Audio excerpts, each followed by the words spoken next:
WhatsApp guys, welcome back to my channel. बहुत ही important update है उन सब बच्चों के लिए जो दिल्ली यूनिवर्सिटी को टारगेट कर रहे हैं। जैसे कि हमने देखा बीकॉम ऑनर्स के लिए ओनली मैथमेटिक वाला जो सब्जेक्ट कॉम्बिनेशन था सिर्फ वही दिखा रहा है एलिजिबिलिटी क्राइटेरिया में, जो कि एनटीए ने रिलीज किया है। ठीक है, एंड वो इकोनॉमिक्स ऑनर्स वालों में दिखा रहा है कि अब जनरल टेस्ट की जरूरत नहीं है, अब सिर्फ मैथ्स के बेस पे उनका भी होगा।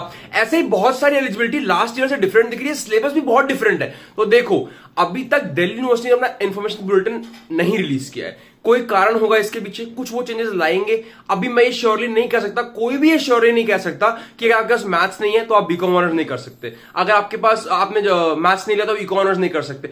ऐसा कोई भी एलिजिबिलिटी क्राइटेरिया अभी तक कंफर्म नहीं कह सकते, बिकॉज एनटीए क्या है, जिस मोमेंट दिल्ली यूनिवर्सिटी अपना एलिजिबिलिटी क्राइटेरिया रिलीज करेगी, एनटीए सॉरी बोल के बोल देगा हाँ चलो यही वाला सही है, आप इससे कर लो। बट जो बच्चे उनके रिलीज करने से पहले फॉर्म भर के सबमिट कर चुके होंगे वो तो कुछ नहीं कर पाएंगे ना, वो तो अपना चेंज नहीं कर पाएंगे, फंस जाएंगे बेचारे। सबको करेक्शन विंडो का वेट करना पड़ेगा। करेक्शन विंडो में चले ना चले क्या होगा, एक दिन में कितना कर पाएंगे, कुछ पता नहीं है ना। तो अभी फॉर्म नहीं भरना है। बहुत ही इंपॉर्टेंट अपडेट है। एक बहुत ही फेमस एडिटर या फिर जर्नलिस्ट कह सकते हो, जो कि दिल्ली यूनिवर्सिटी एडमिशन पे पूरा ध्यान रखते हैं, उनने प्रोफेसर हनीत गांधी जी, जो कि डीन है दिल्ली यूनिवर्सिटी की, उनसे बात करी और हनीत गांधी जी ने बताया कि नहीं, हमने अब तक अपना बुलेटिन एनटीए को सबमिट किया ही नहीं है। हमारा एलिजिबिलिटी क्राइटेरिया हमारे इंफॉर्मेशन बुलेटिन में क्लियरली मेंशन होकर आएगा, उसमें टाइम लगेगा। अब उसकी फाइनल अपडेट है कि 2 या 3 मैक्स दिन, यानी आज अगर ट्यूसडे है तो Wednesday Thursday max to max Friday, but आप उससे पहले उन्होंने बोला तो ये वेंसडे थर्सडे यानी कल या परसों तक आ जाएगा।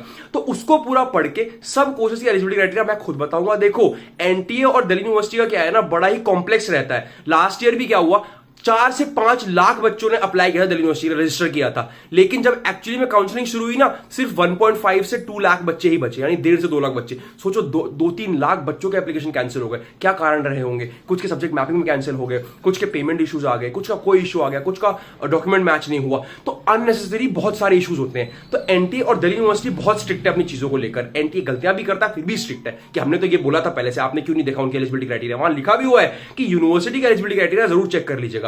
तो देखो, फूक के कदम रखना पड़ेगा बच्चों। अगर आपसे कोई गलती हुई तो आप उनमें से भी हो सकते हो जिसका एडमिशन कैंसिल हो गया, तो बहुत फूक के कदम रखना पड़ेगा। आपको कुछ नहीं करना है, आपको कदम रखना है, उसका के फूकने का काम मैं करूंगा। सारी की सारी इंपॉर्टेंट डिटेल्स, माइनर डिटेल्स जो आप मिस करने से आपका फॉर्म रिजेक्ट करवा सकते हो, मैं होने नहीं दूंगा। दिल्ली यूनिवर्सिटी एडमिशन का चप्पा हमने देख लिया। 3 साल से बच्चों का एडमिशन करा रहे हैं। मेरी पर्सनल गाइडेंस में जो बच्चे जिन्होंने किया है, किसी का फॉर्म रिजेक्ट नहीं हुआ। मैं नहीं कह रहा हूं कि सब लोग मेरी पर्सनल गाइडेंस परचेज कर लो, बट एटलीस्ट यूट्यूब पे मेरी वीडियोस को चेक करते रहो। यहां पर फ्री ऑफ कॉस्ट जो गाइडेंस मिल रही है उसको तो ले लो। पर्सनल गाइडेंस लेना है कि नहीं लेना है वो आपकी मर्जी है, वैसे उसका लिंक भी आपको कमेंट बॉक्स में मिल जाएगा। बट जब एलिजिबिलिटी क्राइटेरिया आएगा तभी पता चलेगा कि भाई बीकॉम ऑनर्स वालों, आपका बेटा गर्क हुआ कि नहीं हुआ, आपके सपने टूटे कि नहीं टूटे। अभी कुछ कह नहीं सकते, क्या पता अकाउंटेंसी से भी एडमिशन मिलने लगे, है ना।